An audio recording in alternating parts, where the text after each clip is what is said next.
Welcome dear students. आज हम लोग सोल्व करने वाले हैं बिहार बोर्ड में जितने भी इलेक्ट्रोस्टैटिक से ऑब्जेक्टिव क्वेश्चंस आए हैं 2009 से 2022 तक, उन सारे ऑब्जेक्टिव क्वेश्चंस का डिटेल सॉल्यूशन है ना। 2022 से 2009 तक जितने भी ऑब्जेक्टिव क्वेश्चंस आए हैं उन सारे ऑब्जेक्टिव क्वेश्चन का क्या करने वाले भाई, डिटेल सॉल्यूशन। ठीक है, तो चलिए टाइम खराब ना करते हुए डायरेक्ट स्टार्ट करते हैं हम लोग फर्स्ट क्वेश्चन से। देखिए ये फर्स्ट क्वेश्चन में क्या बोला अपने को, किसी बिंदु पर विद्युत क्षेत्र की तीव्रता, तो ये तो सिंपल है ना। कैसे करेंगे, किसी विद्युत पॉइंट पे विद्युत क्षेत्र की तीव्रता जो होती है वो ऐसे परिभाषित होता है, बल बटे आवेश, बल बटे आवेश। ठीक है, तो सिंपल है। तो इसके हिसाब से तो कौन सा करेक्ट ऑप्शन है ना, अपने को दिख रहा है। अच्छा, ये विद्युत क्षेत्र जो तीव्रता होती है एक सदिश राशि है। कैसी राशि है? सदिश। तो अगर आपको परिमाण लिखना है तो परिमाण लिखने के लिए दो तरीका है, या तो आप एरो का साइन हटा लीजिए है ना, तो आप इसको ऐसा लिख सकते हैं एफ वाई क्यू, है ना, या फिर आप ऐसे भी लिख सकते हैं, इसी वेक्टर को आप मोड में डाल दीजिए। तो यहाँ अगर परिमाण लिख रहे हैं तो यहाँ भी आपको क्या लिखना पड़ेगा, परिमाण लिखना पड़ेगा, है ना। तो आपसे ऑप्शन में केवल क्या पूछा है, इसका परिमाण पूछ रहा है ना, तो हमारे पास कौन सा ऑप्शन करेक्ट हो जाएगा, B is the correct option. E बराबर क्या, एफ वाई क्यू। ठीक है, चलो नेक्स्ट सवाल देखते हैं। नेक्स्ट सवाल क्या बोला है कि देखो आवेश का पृष्ठ घनत्व होता है, तो ठीक है, आवेश का जो पृष्ठ घनत्व होता है वो क्या होता है भाई, आवेश का पृष्ठ घनत्व क्या होता है। चलो, तो ये सिग्मा जो होता है आवेश का पृष्ठ घनत्व, ये क्या होता है, कुल आवेश बटे कुल क्षेत्रफल, कुल आवेश बटे कुल क्षेत्रफल। तो इसका ऐसे ही मात्रा क्या होगा, कूलम प्रति मीटर स्क्वायर, है ना। तो अपने को दिख रहा है कौन सा option is the correct, A is the correct option. चलो ठीक है, तो नेक्स्ट सवाल हम लोग करते हैं। एक मिनट इसको थोड़ा एडजस्ट कर ले। देखिए चलो अब नेक्स्ट सवाल को देखते हैं हम लोग। थर्ड नंबर में अगेन क्या पूछा हमसे कि विद्युत तीव्रता का यशई मात्रक। तो ये तो बड़ा आसान है, यहां से भाई क्या करेंगे, ओहो ये मच्छर भाई साहब बड़ा तंग कर रहा है।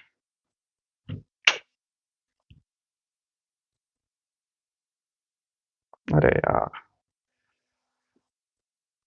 चलिए ठीक है, क्या बोला है, विद्युत तीव्रता का यशई मात्रक।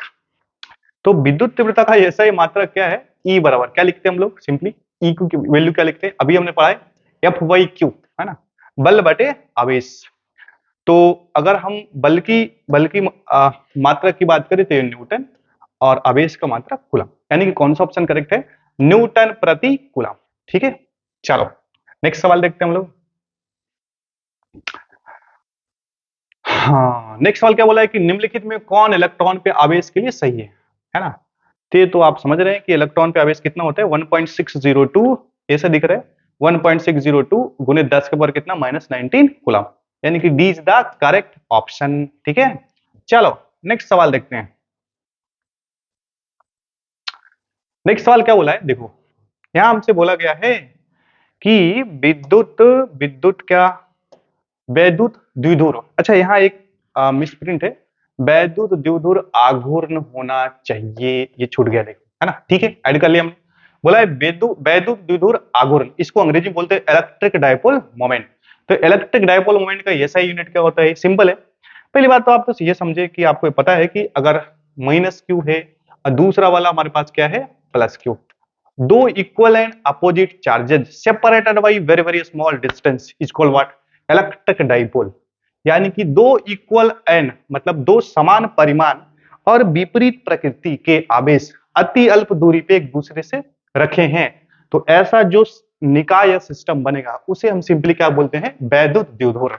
और हर एक वैद्युत द्विध्रुव के पास एक कैरेक्टरिस्टिक होता है जिसे हम बोलते हैं वैद्युत द्विध्रुव आघूर्ण। और वो होता क्या है, वैद्युत द्विध्रुव आघूर्ण होता क्या है उसको समझ लेते हैं।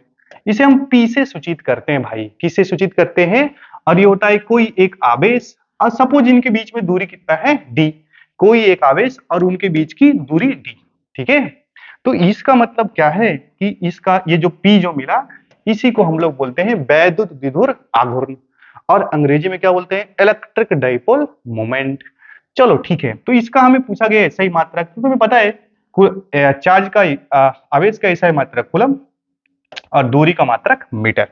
ठीक है, तो इसका मतलब विच ऑप्शन इज करेक्ट है बाबा, ये कूलम मीटर, है ना। यानी कि B is the correct option. ठीक है, चलो नेक्स्ट सवाल देखते हैं। 5 और 6 नंबर। अच्छा, चलो इस सवाल को करने के लिए भाई अपने पास कुछ बेसिक चाहिए। पिछले साल का है सवाल 2022। देखिए, चलिए पहले हम कुछ बेसिक बात कर लेते हैं आपसे। देखिए सिंपल है। पहली बात तो हम ये समझे कि किसी वेक्टर को लिखने के लिए दो तरीके हैं अपने पास। या तो उसके सर पे तीर का निशान लगाइए या उसको डार्क कीजिए। क्या कीजिए? डार्क, ऐसा बोल्ड करें। ये दो तरीका है। ये दोनों किसका निरूपण है? ये किससे ये किसको लिखना है? ऐसे हम लोग सदिश को दो तरीके से लिखते हैं। वेक्टर को हम दो तरीका है अपने पास, या तो उस पे एरो का साइन लगाइए या उसको डार्क कीजिए। अच्छा, एक और इंपॉर्टेंट बात हमें समझना है। अगर इसी वेक्टर का, इसी सदिश का अगर अपने को परिमाण लिखना है सपोज, तो परिमाण लिखने के भी अपने पास दो तरीके हैं। पहला तरीका क्या है? आप एरो का साइन हटा लो, ये लो, या फिर इसी सदिश को मोड में डाल दो। ठीक है, तो दो तरीके हैं सदिश को लिखने का, दो तरीका, और उस सदिश के परिमाण को लिखने का भी अपने पास कितने तरीके हैं? दो तरीके। तो ये बेसिकली क्या है? मैग्नीट्यूड। हिंदी में क्या इसको बोलते हैं? परिमाण। ठीक है, तो सपोज एक और अगर आपसे हम बात पूछे सिंपली, तो चलो भाई, अगर आप पूछे कि भाई बल एक कैसा राशि है? सदिश राशि है। तो अगर आप ऐसा लिखा है तो आप समझ रहे हैं कि सदिश रूप में लिखा है। अच्छा, तो अगर इसी बल का अगर आपको परिमाण लिखना है तो बल के परिमाण लिखने का दो तरीका सिंपली, या तो आप इसको एरो का मोड में दे दीजिए या फिर क्या, आप वेक्टर का साइन क्या कर लीजिए? हटा लीजिए। तो यानी कि ये जो दोनों हमने लिखा है, ये क्या निरूपित कर रहा है? इस बल के परिमाण को। और ये क्या है? ये तो खुद ही भाई साहब सदिश है। ठीक है, चलिए अब इस क्वेश्चन को हम इजीली कर सकते हैं। चलो भाई, लेकिन एक बेसिक बात और हमें बात करना है। आपने सदिश सदिश में पढ़ा होगा एक एकांक सदिश। बेचारा एकांक सदिश इस दुनिया में आया है दिशा बताने के लिए। क्या बताने के लिए? दिशा बताने के लिए। ठीक है सर, तो सपोज अगर हम बात करें एकांक सदिश, कोई एक आर वेक्टर है, कोई एक क्या है हमारे पास? आर एक सदिश है ना। इस आर सदिश का अगर हमें दिशा में एकांक सदिश लिखना है तो उसको ऐसे लिखते हैं। एकांक सदिश क्या है भाई? एक ऐसा सदिश जिसका परिमाण क्या हो? एक हो। क्यों आया है हमारे जीवन में? भैया इसका काम ही है दिशा बताना। ठीक है, चलिए जब इतना बात आप समझ गए हैं तो आप इस क्वेश्चन को इजीली कर सकते हैं। साथ ही साथ हमें एक बात और भी ध्यान रखना चाहिए कि किसी सदिश के दिशा में एकांक सदिश लिखने का तरीका क्या है। जिस सदिश के दिशा में एकांक सदिश आपको लिखना होता है, ये मच्छर भाई सब बहुत तंग कर रहा है भाई। देखो, सबसे पहले उस सदिश को हम लोग लिख लेते हैं, बाद में उसी सदिश के परिमाण से क्या करते हैं? भागा देते हैं। तो ये हमारा क्या मिल गया? एकांक सदिश। किसकी दिशा में? इस भाई साहब की दिशा में। ठीक है, चलो अब हमें लगता है कि ये सफिशिएंट है इस क्वेश्चन को करने के लिए, इतना बेसिक ज्ञान। चलो भाई, अब हमें क्या बोला है ना कि कूलम के नियम का कैसा रूप चाहिए अपने को? सदिश रूप। तो सर सबसे पहले अदिश रूप बताइए। ओके, ये लो। चलो भाई देखो, अरे यार क्यों परेशान कर रहे हो? देखो देखो भाई, ये अगर इसकी वैल्यू की बात करें, आपने कई सवाल लगाया होगा के क्यू1 क्यू2 बाई क्या?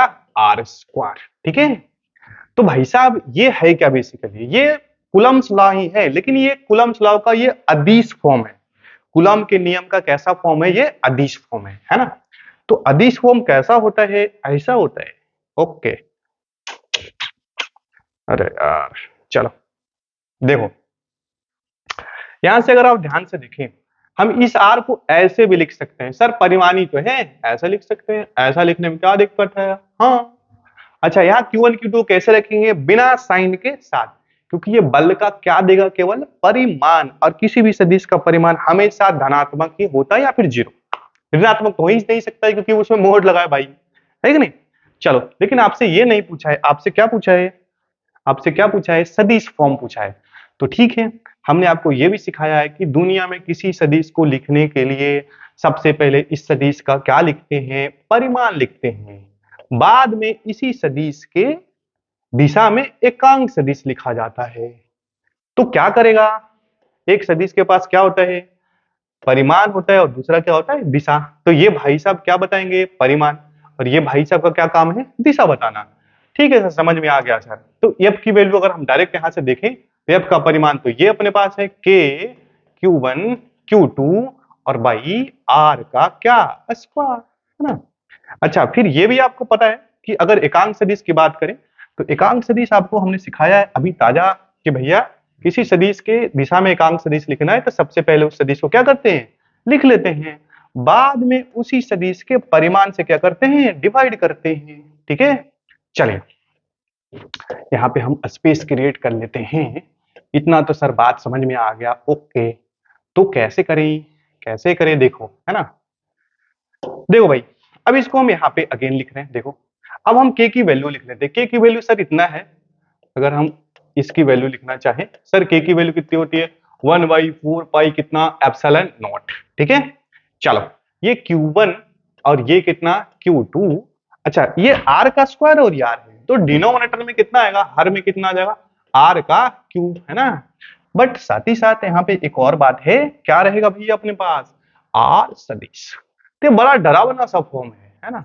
इस फॉर्म में हम क्या करते हैं, Q1 Q2 को साइन के साथ रखते हैं। तो क्या करते हैं हम, जितना न्यूमेरिकल सोल्व करते हैं मोस्ट ऑफ केसेस में हम लोग अदिशी फॉर्म यूज करते हैं, है ना। बट कई बार हमें सदिश फॉर्म का भी जरूरत पड़ता है, हालांकि इस पे भी हमने सवाल कराया है क्लास में।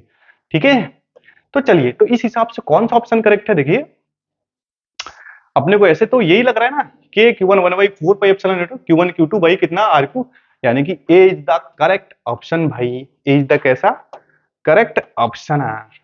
ठीक है, हमें लगता है ये सवाल समझ गए, बेसिक है, आपको बेसिक ज्ञान पता है तो इस सवाल को कर सकते हैं, अदरवाइज बेसिक पढ़ना पड़ेगा। ठीक है, चलो नेक्स्ट क्वेश्चन करते हैं 7। तो ये तो बड़ा ही मतलब आसान सा सवाल है। क्या बोला है, किसी चालक की धारिता भाई C बराबर होता है Q/V, कुल आवेश और बटे कुल विभवांतर। सिंपल, इसके अनुपात को हम क्या बोलते हैं, कुल धारिता। एक ऐसा राशि है, एक अदिश राशि है। मात्रक क्या होगा, मात्रक भी देख लेते हैं। आवेश का मात्रक कूलम और विभवांतर का मात्रक वोल्ट, कूलम प्रति वोल्ट, और कूलम प्रति वोल्ट को हम क्या बोलते हैं, फराड। क्या बोलते हैं भाई, फराड, है ना। तो धारिता का ऐसा ही मात्रक क्या होता है, फराड। और 1 फराड किसके बराबर होता है भाई, 1 फराड किसके बराबर होता है, कूलम प्रति वोल्ट। तो क्यों टाइम पास कर रहे हैं सर, ये तो हमको समझ में आ गया, C बराबर क्या Q/V है। तो भैया ऐसा है कि D is the correct option, है ना, डी इज द कैसा करेक्ट ऑप्शन। चलो नेक्स्ट सवाल देखते हैं 7। नेक्स्ट सवाल क्या है अपने पास, आवेशित चालक की ऊर्जा, ओ हो भैया तुम क्या पूछ रहे हो, energy stored in a capacitor half CV square, half CV square, है ना। तो कौन सा ऑप्शन आ गया, B is the correct option. चलो नेक्स्ट सवाल देखते हैं। चलो भाई नेक्स्ट सवाल देखते हैं। अच्छा ये सवाल पूछा गया अपने से, क्या बोल रहा है, देखो अपने से क्या बोला है, ओके, यदि समान धारिता C1, यदि समान धारिता क्या C1 के n संधारित्र समांतर क्रम में जोड़े जाएं तो तुल्य धारिता होगी। ओके भैया ऐसा है कि C इक्विवेलेंट यानी कि तुल्य धारिता अगर समांतर क्रम में जोड़ते हैं कितना होता है, simply C1 plus C2 plus C3, ऐसा डॉट डॉट लेके बहुत दूर तक। बट यहाँ क्या है कि अपने पास सभी की धारिता क्या है, बराबर है। तो सिंपल है, मतलब C1 कितनी बार, n बार, तो सीधा सीधा क्या होगा यहाँ पे nC1 कितना होगा, nC1, है ना। तो C is the correct option. ठीक है, चलो नेक्स्ट सवाल करते हैं।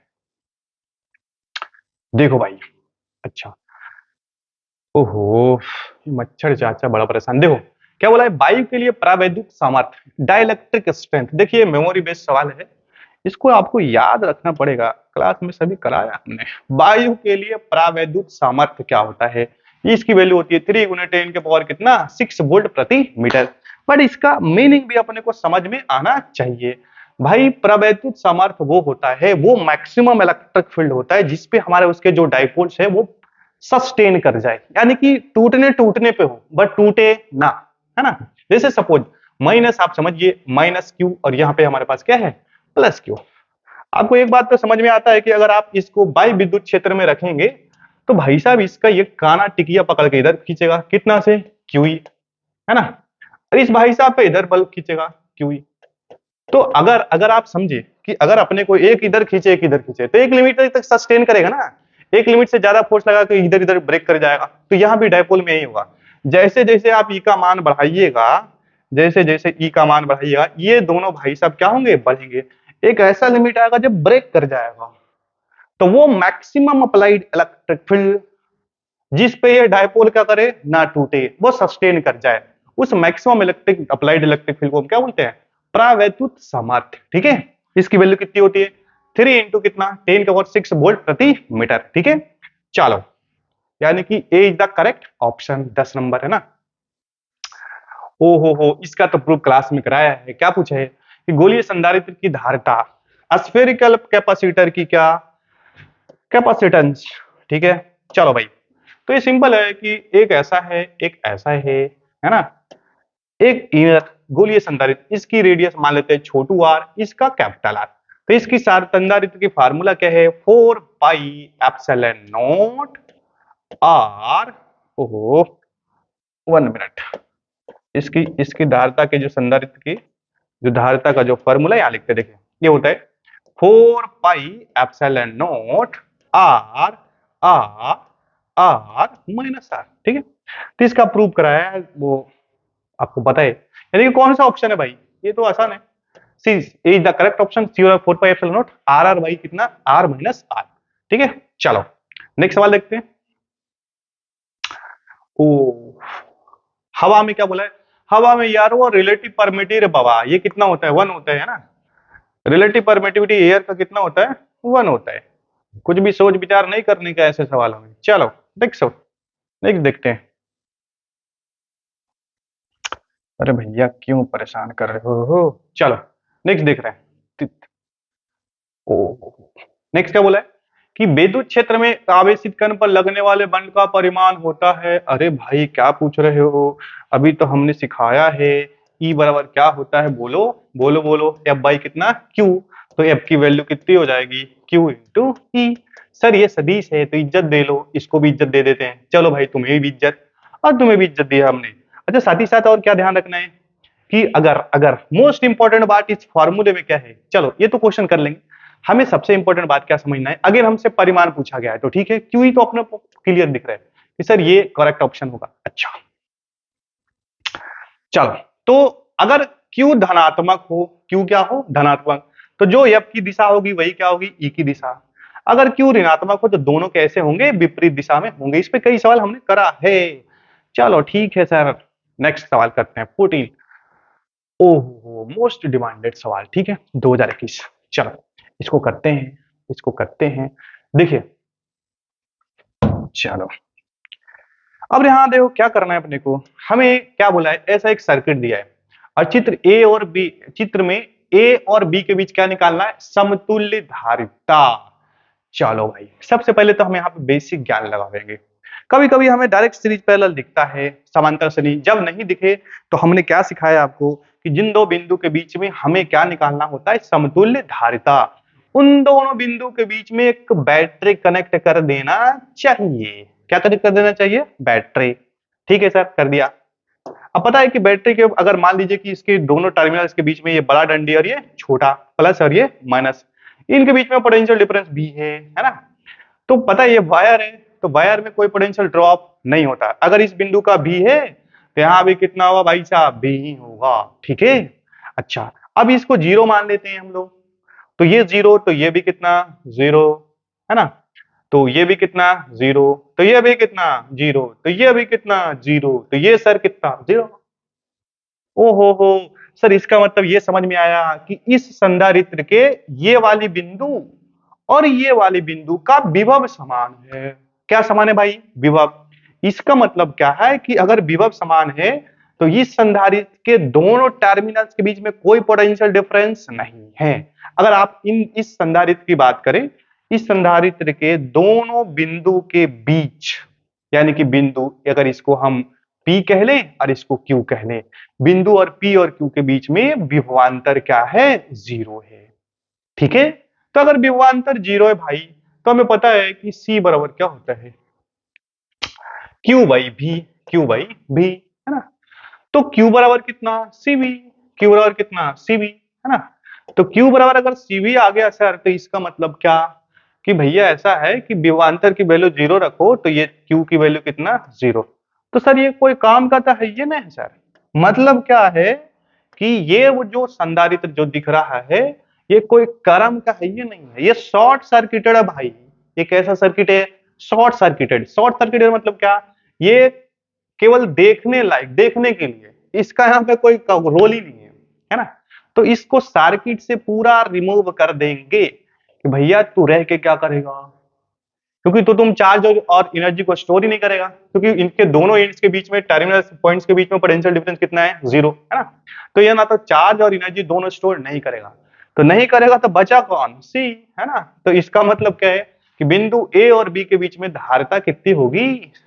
सी, यानी कि A is the correct option. ठीक है, देखिए इसी साल सीबीएसई टर्म 1 में ऐसा ही सवाल शॉर्ट सर्किट पे आया, हमने कई सवाल इस पे कराया है, तो ये तो बड़ा आसान सा सवाल है। ठीक है, चलो नेक्स्ट करते हैं।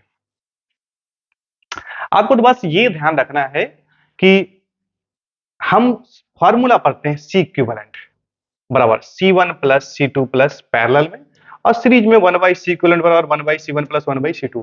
बट हमें मोस्ट इंपॉर्टेंट बात क्या है कि सर इसमें C1 और C2 वही वाला लेना है सर जो चार्ज और एनर्जी स्टोर करे। वैसा संधारित्र की धारिता हम क्या करें, क्यों ले जो चार्ज एनर्जी स्टोर ही ना करे। बात समझ में आया? तो इस बात को आप ध्यान रखें कि आइदर सीरीज या फिर पैरेलल में हम वही संधारित्र की धारिता को कंसीडर करते हैं जो चार्ज और एनर्जी को स्टोर करे। ठीक है, चलो नेक्स्ट करते हैं। ठीक है सर, टाइम खराब ना करें, ये आसान सा सवाल है। देखिए 14 और कौन सा भाई? ये 15। ओ हो, आप कहाँ छुपे थे सर? ये क्या पूछ रहे हैं? विभव परबंधता, पोटेंशियल ग्रेडियंट बोलते हैं। तो पता है कि ई बराबर फॉर्मूला आपने कराया है माइनस में डीवी बाई कितना? डीएक्स। ई बराबर कितना? Minus DV by DX. ओहो, चलो ई बराबर फॉर्मूला क्या होता है? माइनस में डीवी बाई डीएक्स। ये डीवी बाई डीएक्स जो दिख रहा है ना सर, ये जो विभव है इसी को बोलते हैं हम लोग विभव परबंधता, और अंग्रेजी में बोलते हैं पोटेंशियल ग्रेडियंट। ओके ठीक है सर, अंग्रेजी आवा। तो डीवी बाई कितना? डीएक्स। ठीक है, चलो नेक्स्ट सवाल करते हैं। 15 भी हो गया, नेक्स्ट करते हैं भाई 16। अब ये क्या बोला है? विद्युत फ्लक्स का एसआई मात्रक। ओके चलो, तो विद्युत फ्लक्स का एसआई मात्रक, तो फ्लक्स की वैल्यू आप जानते हैं, फाइव और क्या होता है? ई ए कॉस थीटा, है ना। ई ए कॉस थीटा या फिर ई डॉट है, एक ही चीज है भाई। ये लो ई डॉट एक ही चीज है ना। तो अगर आपको इसका ऐसे ही मात्रक ढूंढना है, हाँ तो निकाल लेंगे। देखो क्या करना है, देखो भाई इधर ये विद्युत क्षेत्र है, इसकी मात्रा क्या होगी? एक तो सर न्यूटन प्रति कूलम, और इसका क्षेत्रफल का मीटर स्क्वायर। सर ये तो ऑप्शन में ही नहीं है। हाँ नहीं, ये तो एक और भी बात पता है अपने को भैया, अभी हमने ताजा देखा है ई की वैल्यू क्या हमने बताया फॉर्मूला, माइनस में डीवी बाई डीएक्स, है ना। तो भाई साहब ऐसा है कि जो भी जो दिख रहा है ना डीवी, ये विभवांतर है, और विभवांतर का मात्रा क्या होता है? वोल्ट। और डीएक्स जो दूरी, इसका मात्रक क्या? मीटर। तो ई का दो दो मात्रक होता है। कितना मात्रक होता है? दो दो, या तो न्यूटन प्रति कूलम या फिर वोल्ट प्रति मीटर। सर ये तो ऑप्शन में नहीं है, ठीक है, तो हम ये वैसे काम चलाएंगे। चलो अगर ये नहीं है तो हम इसकी जगह हम ई का मात्रक क्या लिखने वाले हैं? बोलो बोलो बोलो भाई, क्या लिखने वाले ई का मात्रक? सर ये लिखेंगे वोल्ट प्रति मीटर, वोल्ट प्रति मीटर। और क्षेत्रफल का मात्रक सर मीटर स्क्वायर। एक भाई साहब मीटर से मीटर कट जाएंगे सर, तो ये लीजिए सर काट देते हैं, तो क्या बना? वोल्ट मीटर, है ना, वोल्ट मीटर। ये किसका मात्रक आ गया बोलो? विद्युत फ्लक्स का। कहां दिख रहा है अपने को?